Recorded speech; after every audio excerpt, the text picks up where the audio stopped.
सुरक्षित शनिवार के दिन हम लोग समर कैंप 2025 के 5वें दिन अपने देश की ऐतिहासिक विरासतों, नदियों, पहाड़ों, जिनसे हमारी देश की ऐतिहासिकता का पता चलता है और उसकी भौगोलिक तथ्यों के बारे में हम लोग आज चर्चा करेंगे। ठीक है, तो सबसे पहले हम लोग चलते हैं। ये एक हम आपके सामने एटलस एक मानचित्र रखे हुए हैं जिसमें भारत की ऐतिहासिक इमारतों की बात की गई है। ये क्या है? भारत की ऐतिहासिक इमारतें, मतलब कि इन इमारतों से ही भारत के इतिहास का हम पता लगा सकते हैं कितना समृद्ध और उच्च स्तर का हमारा इतिहास रहा होगा। तो बच्चों, हम सबसे पहले चलते हैं अपने देश के उत्तर प्रदेश राज्य के आगरा में स्थित ताजमहल। देखिए, ये तस्वीर को आप लोग गौर से देखेंगे, ताजमहल है, दिख रहा है बच्चों? ये ताजमहल है। क्या है? ताजमहल। ये ताजमहल कहाँ है? आगरा में। आगरा में है।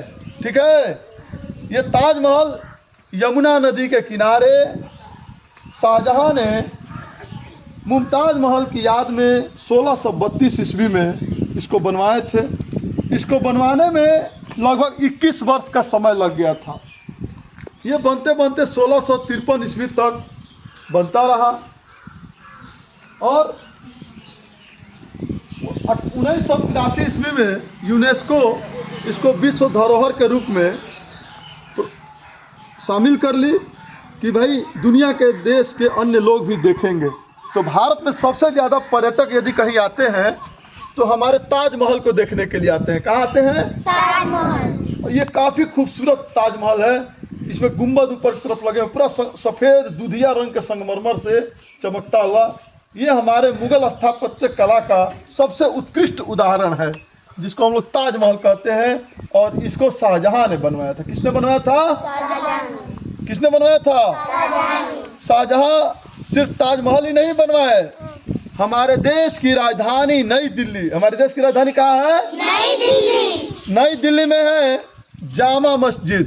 कौन सा जगह है? जामा मस्जिद। हाँ, तो जामा मस्जिद भी शाहजहां ने ही बनवाया था। किसने बनवाया था? किसने बनवाया था? शाहजहां। हाँ, तो ये भारत की सबसे बड़ी मस्जिदों में से एक मस्जिद है। इसमें एक बार में 25,000 से भी अधिक लोग बैठकर शुक्रवार को जुम्मा के दिन नमाज अदा कर सकते हैं। ये जामा मस्जिद जिस समय बना तो उस समय उज्बेकिस्तान से वहाँ के इमाम को बुलाकर इसका उद्घाटन कराए थे शाहजहां ने। ठीक है ना?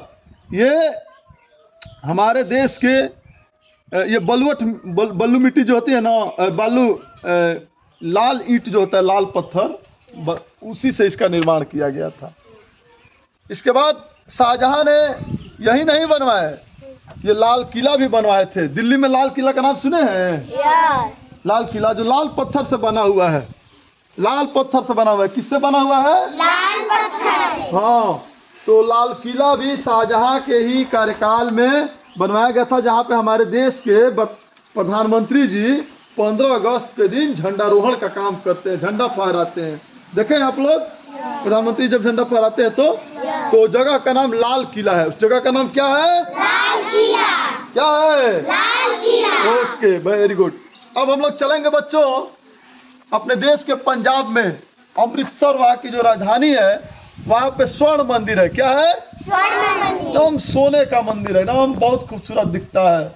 महाराजा रणजीत सिंह बनवाए थे इसको। ये सिख धर्म के सबसे बड़े मतलब मंदिर के रूप में, गुरुद्वारा के रूप में इसको जाना जाता है।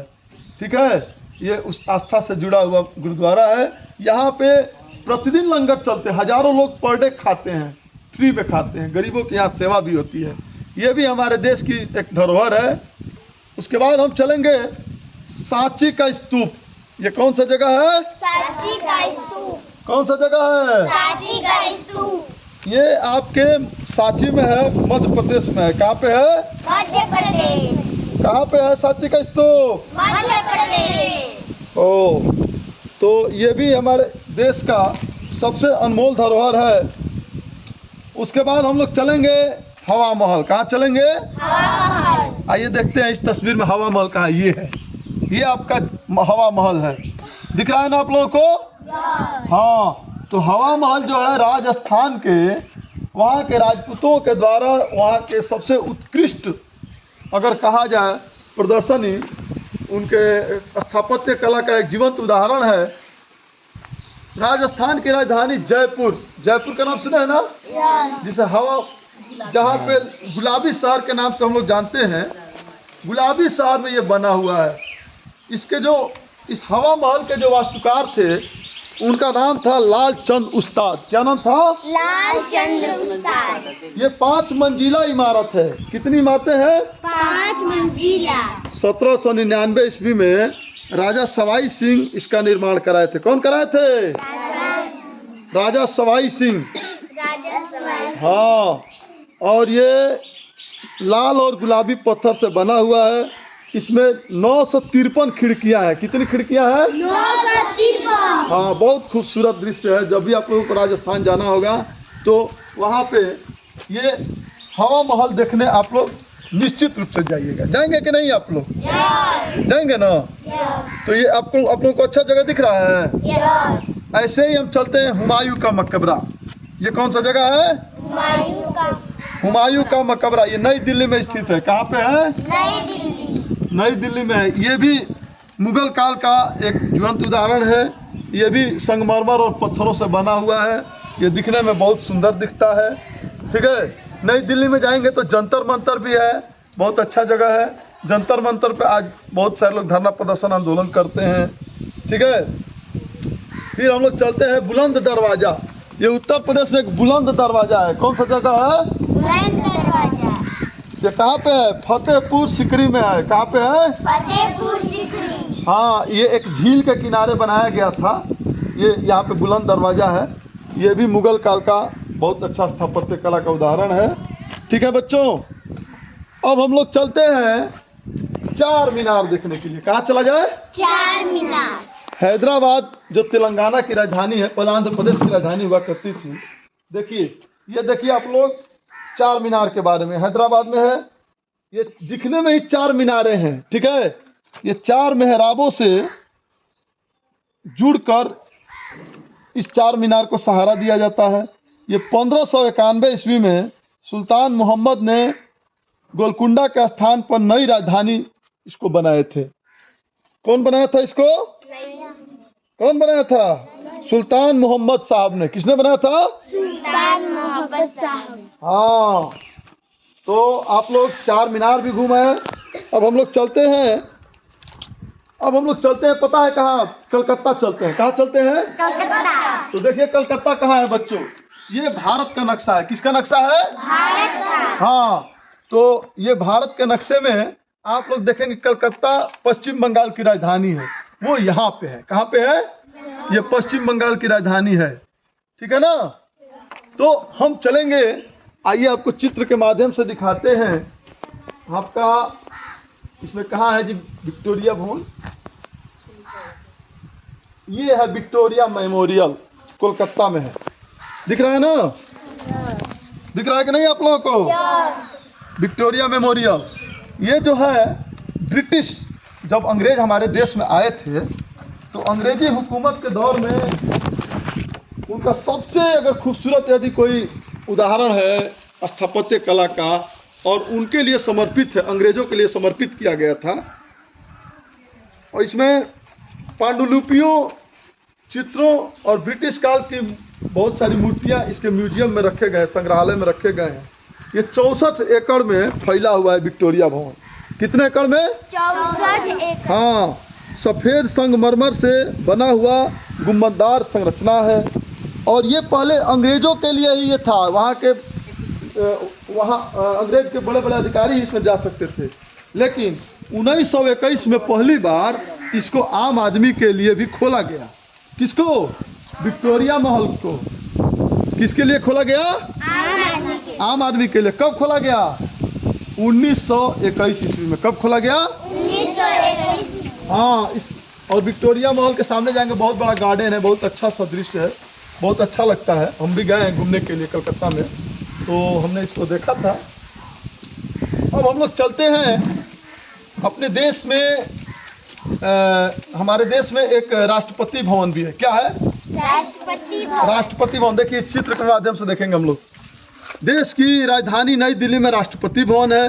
ये बहुत बड़ा राष्ट्रपति भवन है, ठीक है ना। ये 4 मंजिला मकान है, 4 मंजिला बिल्डिंग है, 340 कमरे हैं, 45 लाख ईंटों से इसको बनाया गया था। और इसको पता है डिजाइनिंग किसने किया था? Edwin Landseer Lutyens. ये जो है एडविन लाइट सियर लुटियंस, इसको और फिर दिल्ली में कलकत्ता में जो हमारा ये है विक्टोरिया मेमोरियल, इन दोनों का डिजाइनिंग इन्होंने ही किया था, लुटियंस ने ही किया था। और जानते हैं ये क्यों बनाया गया था राष्ट्रपति भवन? अंग्रेजी हुकूमत में सन 1911 में हमारे देश में जॉर्ज पंचम और उनकी पत्नी सेंट मैरी हिंदुस्तान में आए थे यात्रा के लिए। तो उस समय भारत की राजधानी कलकत्ता हुआ करती थी। तो अब चूंकि राजधानी को शिफ्ट करके नई दिल्ली लाना था, तो उन्हीं के स्वागत में इंडिया में क्या बनाया गया था? गेटवे ऑफ इंडिया बनाया गया था। देखिए इसमें गेटवे ऑफ इंडिया का भी चित्र मैं दिखाता हूं आपको। कहाँ है गेटवे ऑफ इंडिया?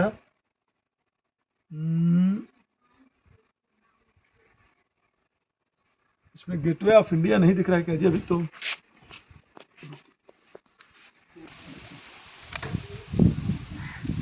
दिख रहा है जी गेटवे ऑफ इंडिया। तो ये गेटवे ऑफ इंडिया ये जॉर्ज पंचम के स्वागत में मुंबई में बनाया गया था। मुंबई महाराष्ट्र की राजधानी है। वहाँ से अरब सागर पूरा दिखता है। क्या दिखता है? अरब सागर। खूब खूबसूरत दृश्य दिखता है। ये गेटवे ऑफ इंडिया उन्हीं के सम्मान में बनाया गया था। और आपका महारानी विक्टोरिया का जो मेमोरियल है वो इन्हीं के लिए बनाया गया था। पहले भारत के सारे वायसराय यहीं पर रहते थे, ठीक है ना। अब क्या हुआ कि उसके बाद राष्ट्रपति भवन आ गया।